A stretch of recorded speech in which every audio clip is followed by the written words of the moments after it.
economy, trade, and the safety and security of Medina. To protect the struggling young community, Muhammad knew the basic politics of Arabia would need to change, and that meant the threat of the Quraysh would have to be met.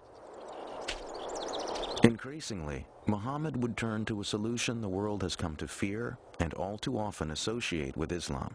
He would turn to armed conflict.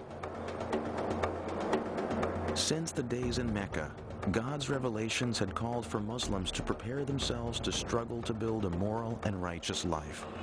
The Arabic word for this moral struggle is jihad.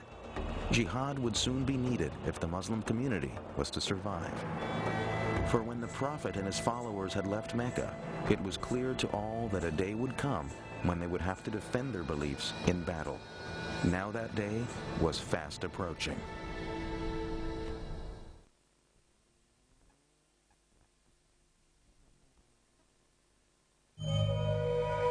Although the religious foundation of Islam included Jesus' message of peace, it had also taken on the Jewish tradition of justice. The Quran's verses that flowed from Muhammad's mouth were now beginning to include a message justifying armed defense of the community. Permission is given to fight because they are wronged. Verily, Allah is most powerful for their aid. They are those who have been expelled from their homes. Muhammad's plans for the defense of the community now began to include the word jihad. It is a term that is often cited by those who oppose Islam as evidence of the religion's reliance on violence and war. But the true meaning of jihad is something quite different. Jihad comes from the Arabic root jahada, which means struggle. It is consistently referred to as a struggle for the sake of God. If the jihad is financial, you respond financially. If the jihad is violent, you respond violently. And these become ways, again, of reestablishing peace. But in history, that notion of jihad then comes to be appropriated and hijacked at a very early period by extremists, and that then connects to what extremists like Osama bin Laden and Al-Qaeda do much later on, taking this concept of jihad to legitimate what they choose to do. Muhammad had spoken about jihad while the Muslims still lived in Mecca, but the new revelations now stressed a different side of jihad. They came at a time when Muslims in Medina were fighting for survival, for most had not been permitted by the Quraysh to leave Mecca with any valuables. When Muhammad and his followers arrived in Medina, of course they were then, in a sense, exiles from their hometown. They were, to put it bluntly, unemployed. They didn't have any obvious source of support. They weren't date farmers, and all the available land in this agricultural settlement was already spoken for, so they began to make raids. God had given Muslims the order to struggle. Now God's revelations allowed that struggle to include the right to survive. And so you also see the way in which jihad then comes to be defined as the right, and indeed at times the obligation, of Muslims both as individuals and of the Muslim community itself to defend itself, to engage in defensive warfare. Armed with the Quran's approval of defending their community, Muhammad chose a traditional Arab solution: defend yourself by attacking. Muhammad would lead an army to raid the most important Quraysh caravan of the year. Muhammad's plan was to intercept the caravan as it approached the wells of Badr near the Red Sea. But before his forces got to the wells, word of the Muslim army reached Mecca. Quraysh leaders were outraged that Muhammad would attempt to capture their caravan. 1,000 men marched out of Mecca to meet the Muslim army. Muhammad now knew the Quraysh would force him to fight. The night before the battle, the Prophet had no idea if his men were willing to die in what had now become war. But after listening to stirring speeches, his followers vowed to offer their lives for Islam. The Quraysh army outnumbered the Muslims by 3 to 1.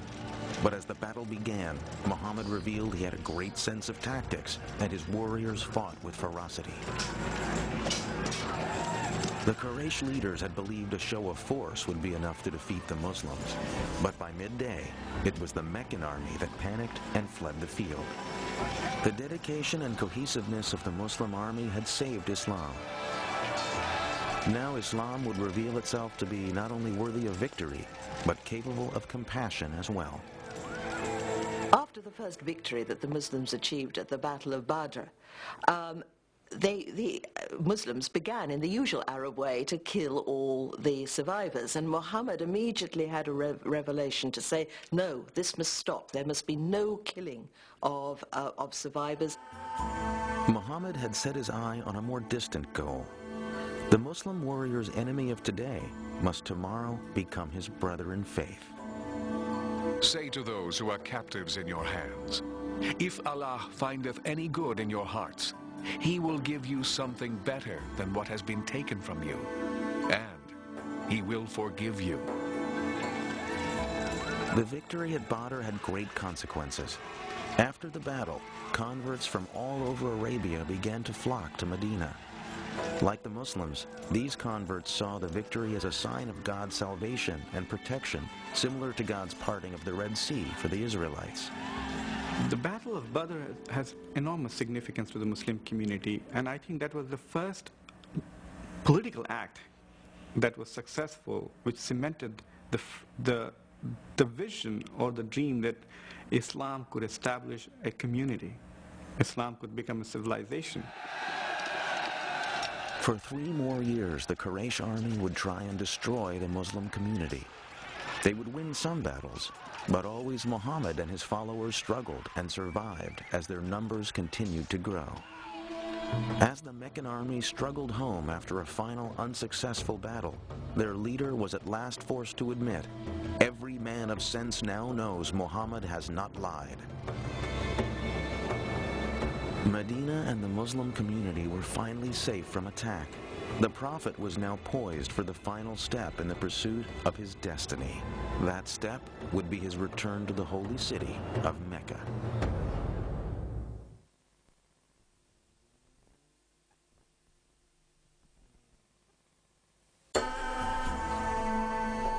Muhammad's life in Medina was austere but comfortable.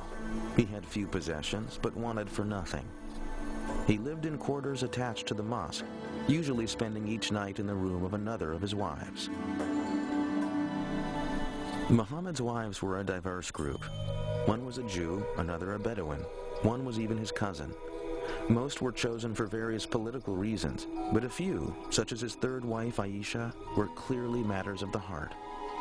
Muhammad now told his followers that revelations from God said each man was permitted to take no more than 4 wives, and the husband was required to treat them all as equals. Marry women of your choice, 2, 3, or 4. But if you fear that you will not be able to maintain justice between your wives, then marry only 1. The modern world has frequently come to view Islam as male-oriented at best and misogynistic at worst. But in truth, Muhammad's teachings brought women new rights that would not be achieved in the Christian world for centuries. The first was the right to life. The Quran forbade the practice of female infanticide, which had been common in early Arabia. Women were also given the right to an education, to be duly educated as men were, to inherit, which meant that they could buy and sell property, which again would mean that they would have to undertake business transactions. The custom of Muslim women wearing veils is mistakenly pointed to as another indication of Islam's prejudice against women. The emancipation of women was a project that was very dear to the Prophet's heart. There is nothing in the Quran about all women having to be veiled or secluded in a separate part of the house.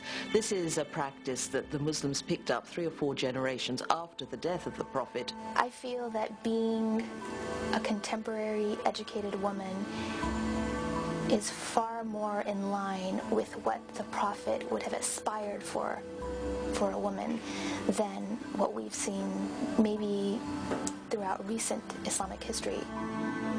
Muhammad had achieved enormous success. His followers had grown in less than 20 years from a handful to thousands of devoted converts. But he could not complete his mission so long as the holy site of the Kaaba remained home to idols. In